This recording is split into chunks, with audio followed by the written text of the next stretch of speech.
हाय अमित।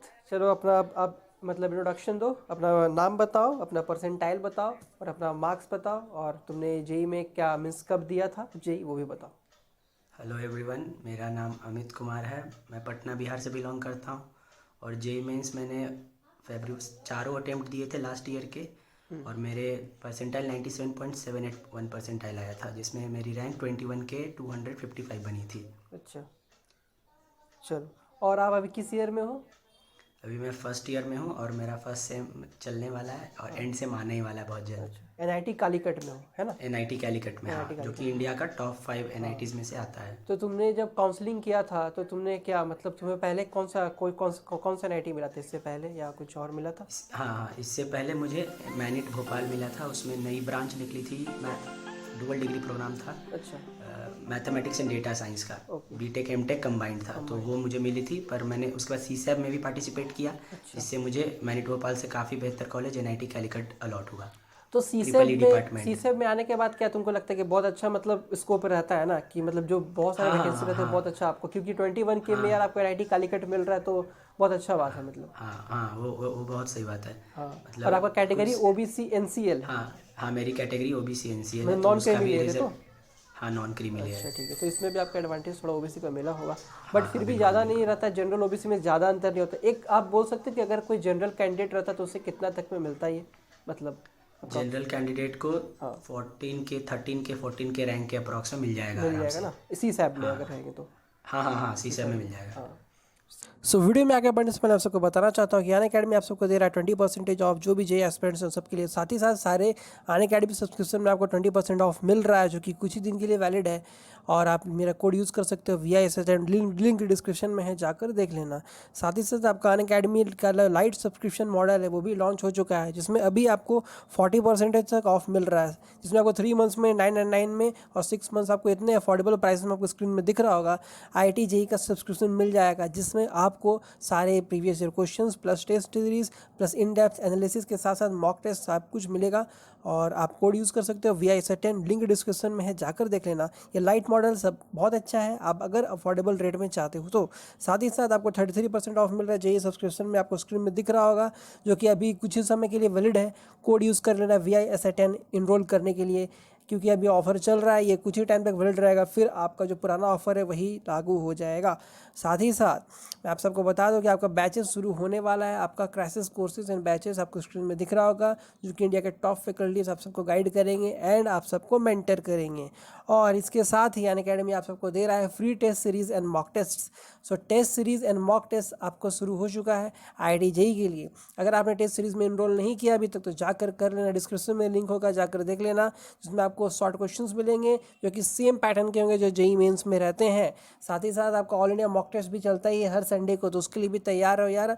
आपको डिस्क्रिप्शन में सारे के लिंक मिल जाएगा, इनरोल कर लेना। कोड यूज़ करना VISH10 इनरोल करने के लिए, VISH10 कोड याद रखना। सही है, तो आपका ब्रांच क्या है? मेरा डिपार्टमेंट है इलेक्ट्रिकल एंड इलेक्ट्रॉनिक्स इंजीनियरिंग, जो कि one of the toughest department है पूरे हाँ। इंजीनियरिंग कोर्स का। अच्छा, क्योंकि इसमें आपको इलेक्ट्रॉनिक्स इलेक्ट्रिकल दोनों पे ध्यान देना है। जी ठीक है। हाँ, बिल्कुल।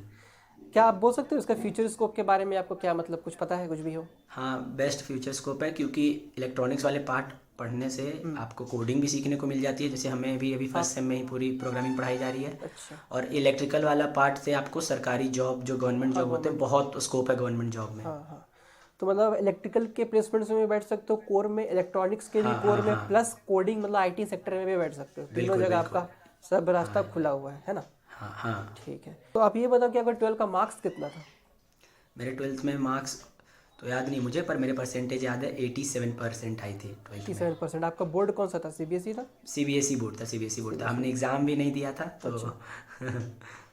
ओके, हाँ, इस बार तो हुआ नहीं था, तो आप ड्रॉपर नहीं हो, आप रेगुलर कैंडिडेट हो? हाँ हाँ, रेगुलर कैंडिडेट हूँ, ड्रॉपर नहीं हूँ, क्योंकि अच्छा। कोविड के कारण गार्जियन ने कहा कि ड्रॉप लेने में रिस्क है, कुछ भी हो सकता है, पता चला फिर से तुम बैठ गए घर पे, हाँ जाओ हाँ, एडमिशन ले लो। तो आपने रेगुलर कैंडिडेट हो, ड्रॉपर नहीं हो। आपने कोविड की वजह से मतलब आपका एग्ज़ाम नहीं हुआ होगा पिछले साल, इसलिए आपका हाँ ठीक हाँ, है, ट्वेल्थ सही। का भी एग्ज़ाम नहीं हाँ। हुआ था, वही कारण था। ओके, ठीक है। चलो, अब इसके बाद आते हैं, आप ये बताओ कि जो बच्चे भी प्रिपेयर कर रहे हैं उन सब के लिए क्या क्या मतलब स्ट्रैटेजी फॉलो करना चाहिए उनको, कैसे मतलब फिजिक्स केमिस्ट्री और मैथ जो आपको पढ़ना है अभी। स्ट्रैटेजी बहुत, हाँ स्ट्रैटेजी सिंपल है कि अगर आप सोचो कि आपका बेस्ट सब्जेक्ट या फिर आपका फेवरेट सब्जेक्ट ये है, केवल इसी को पढ़ेंगे तब दिक्कत है। आपको पढ़ना है तीनों सब्जेक्ट को, क्योंकि तीनों से स्कोर होते हैं। और सबसे ज़्यादा फोकस करें, कम पढ़ के नंबर लाना है तो केमिस्ट्री पे फोकस डालें, क्योंकि पढ़ते वक्त उसमें ज़्यादा एफर्ट लगता है। ये भी हाँ, कर सकते हैं कि जो ज़्यादा रिपीट आते हैं क्वेश्चन, जिसमें सबसे ज़्यादा टॉपिक्स जो हाईएस्ट वेटेज टॉपिक्स, उसको छोड़ना नहीं है सबसे अच्छा बात। बिल्कुल बिल्कुल, जैसे कोऑर्डिनेशन केमिस्ट्री हो गया है, हाँ, और कुछ आप बोल सकते हैं, कोई हो गया। सब्जेक्ट को टॉपिक्स बोल सकते हैं केमिस्ट्री हाँ में, बिल्कुल बिल्कुल, बोलो। जैसे कोऑर्डिनेशन केमिस्ट्री हो गया, आइसोमेरिज्म हो गया, ऑर्गेनिक केमिस्ट्री का पार्ट, जीओसी हो गया, बहुत इंपॉर्टेंट टॉपिक्स है ये सब। अच्छा, हर बार सेम टाइप के सवाल आते हैं, बार बार आते हैं। और आपको अगर आप इससे रेट करोगे कौन सबसे ज़्यादा हार्ड रहता है, उससे मॉडरेट, और सबसे इजी कौन सा पेपर रहता है इसमें। हाँ, तो जेई का लास्ट पिछले 5 ईयर से ट्रेंड चलता जा रहा है कि मैथ सब्जेक्ट को वो डिफ़िकल्टी उसकी बढ़ाते जा रहे हैं। अच्छा। तो आप प्रिपरेशन, आपको लगेगा कि आप कर लियो इनफ, पर उसके बावजूद भी आपको एग्ज़ाम में सवाल सॉल्व नहीं हो पाएगा। तो आप फोकस करें कि केमिस्ट्री पे ज़्यादा पकड़ बनाएं, क्योंकि इसमें पक्का है नंबर लाना। अगर आपने आता है तो आपका नंबर आएगा। मैथ्स में ऐसा रिस्की गेम, अगर आपने इंटीग्रेशन के 100 सवाल बना लिए फिर भी वो इनफ नहीं है। तो मैथ्स पे उतना टाइम ना दें, उसे आखिरी में सॉल्व करें। सबसे पहले केमिस्ट्री देखें, उसके बाद फिजिक्स के क्वेश्चंस पे आएँ, फिर मैथ्स तो पे बोल जाएं। सकते हैं कि सबसे हार्ड मैथ जा रहा है, फिर फिजिक्स है, फिर केमिस्ट्री है, इस टाइप का हाँ, ऑर्डर। ऐसा ही चल रहा है। जेई वाले ऐसा ही कर रहे हैं, एनटीए ने बट जिसमें पिछले अगर 3-4 मैथ में सालों से इंटरेस्ट यही है तो कर वो रहा है। मैथ फोकस कर सकता है, जैसे मतलब। हाँ, अगर आप मैथ में एक्सेप्शनली यूनिक हो तब तो अलग ही हाँ, बात अलग है। ही बात है, वो तो सही बात है। बट जनरली सबके लिए जो एवरेज स्टूडेंट है उस सबके लिए ये फॉलो होना चाहिए। जी कुछ हाँ, बुक्स आप रिकमेंड कर सकते हो जो बुक्स आप पढ़ करना चाहिए, जिसको मतलब कंप्लीट कर ही देना चाहिए सबको, अगर जेई के लिए कर रहे हैं तो। तो अरिहंत की सीरीज है जो आती है फिजिक्स की, केमिस्ट्री के सब बेस्ट हैं, वो कर लें। या फिर एनसीईआरटी, पहले एनसीईआरटी तो फोकस करना ही करना है। केमिस्ट्री में तो मस्ट है एनसीईआरटी। और आपका अगर मैथ के लिए अगर आर डी शर्मा किया जाए तो वो कितना हेल्प करता है। आरडी शर्मा अच्छी किताब है, पर वो बोर्ड्स बेसिस पे बना हुआ है। जेई मेंस के क्वेश्चन आप नहीं कर पाओगे आरडी शर्मा से, क्योंकि जेई मेंस वाले अब ट्रिकी हो गए। हाँ, सही बात लास्ट मतलब पिछले 10 साल पुराने जो एडवांस के क्वेश्चन थे, वो उससे डिफिकल्ट क्वेश्चन अब जेई मेंस में आते हैं मैथ्स में। क्योंकि इसका वाइडनेस मतलब वैरायटी ऑफ क्वेश्चंस बढ़ चुका है, सिलेबस वाइड हो रहा है आस्ते आस्ते। हाँ बिल्कुल बिल्कुल। क्योंकि पहले से इतना साल से चल रहा है, एक ही क्वेश्चन बार बार तो नहीं दे सकता है ना, इजी हो जाएगा। हाँ हाँ, और आरडी शर्मा में बहुत पैटर्न वाइज बुक है, मतलब टाइप 1, टाइप 2, टाइप 3 ऐसे करके क्वेश्चन है। हाँ, वो तो है। हाँ सही, तो अरिहंत का सीरीज फॉलो कर सकते हैं। हाँ, और मॉक अरिहंत टेस्ट की बुक। कितने देने चाहिए, आपको क्या लगता है, मॉक टेस्ट आपने दिया था। हाँ दिया था, बिल्कुल दिया था। मॉक टेस्ट बहुत इंपॉर्टेंट है। आपको अपने आप को जज करना है, इवैल्यूएट करना है कि आप किस लेवल पे स्टैंड करते हो, तो मॉक टेस्ट तो मस्ट है। देना ही चाहिए। हाँ, तो आप ये बताओ कि मॉक टेस्ट का क्या जो आपको मार्क्स आता था, वो मार्क्स आपको रिफ्लेक्ट हुआ आपको असली एग्जाम में, या उससे अच्छा। और हाँ बिल्कुल, मतलब 11th तक तो मेरे बहुत अच्छे नंबर आ रहे थे, तो मैंने बहुत एक्सपेक्टेशन की थी। पर 12th में गाँव में आने के बाद पढ़ाई नहीं हो पाई, क्योंकि इंटरनेट ही नहीं था गाँव पे। तो फिर 12th में उतने मॉक टेस्ट नहीं दे पाया मैं। पर एग्ज़ाम से पहले मैंने 1 महीने पहले कुछ 7-8 मॉक टेस्ट लगाए थे। सभी में 180 190 नंबर 200 के आसपास आ रहे थे मेंस में। तो उतने ही आसपास में मार्क्स भी आए, और 98 परसेंटाइल के अप्रॉक्स असली वाले में भी मॉक हैं। टेस्ट से पूरा रिलेट करते रहेगा मतलब आप ना। हाँ हाँ अब चले आते हैं हम लोग कॉलेज के ऊपर। आपका जो एनआईटी है, एनआईटी कालीकट, तो कॉलेज के बारे में बताओ यार, आपका जो ब्रांच उसमें प्लेसमेंट्स क्या है, मीन्स एवरेज प्लेसमेंट क्या चल रहा है। ठीक है। मेरा डिपार्टमेंट है electrical and electronics engineering, triple E branch है, सर्किटल ब्रांच है। तो इसमें आप आईटी सेक्टर के जॉब के लिए भी अप्लाई कर सकते हो, कोर सेक्टर के जॉब के लिए भी अप्लाई कर सकते हो। ऐसे प्लेसमेंट परसेंटेज बोलूँ तो 92% के अप्रॉक्स प्लेसमेंट परसेंटेज है लास्ट ईयर का डेटा के अकॉर्डिंग। अच्छा, 92% बच्चों के प्लेसमेंट लग गए थे मेरे ब्रांच से। हाईएस्ट प्लेसमेंट कुछ 27 या 28 लाख था मेरे ब्रांच का, इलेक्ट्रिकल डिपार्टमेंट का।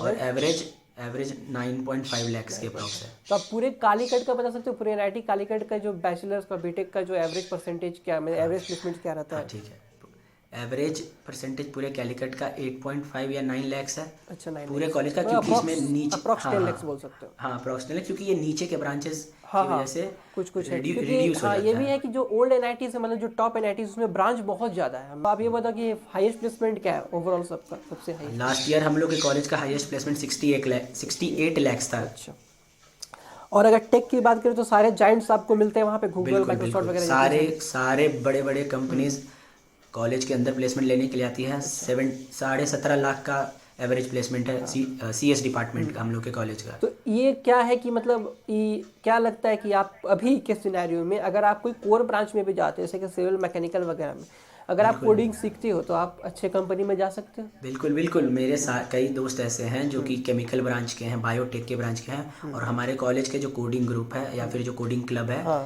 जिसका नाम है सीपी हब, उस क्लब के अंदर बहुत से बच्चे उन लोगों ने भी क्रैक करके अंदर उसके अंदर जा चुके हैं। तो आप कोडिंग करिएगा, आप बैठिए, आपको जॉब लगेगा। तो ये बहुत अच्छा बात है कि जो एस्पिरेंट्स अगर मतलब इसे है कि चलो CSIT चाहिए, क्योंकि सबका प्रेफरेंस होता है CSIT इसी वगैरह कुछ तो मिले, बिल्कुल। लेकिन अगर नहीं मिलता है, बाई चांस कोर भी मिलता है, तो वैसे उसको निराश नहीं होना चाहिए, अपना कोर पढ़ना चाहिए। अगर उसका सपना है कि मुझे चाहिए भाई 20 लाख का पैकेज चाहिए, ऐसा चाहिए, 25 LP चाहिए, तो मतलब साइड से अपना प्रोग्रामिंग करते रहना है और अपना आराम से आप क्रैक कर जाओगे लास्ट टाइम में। हाँ बिल्कुल बिल्कुल।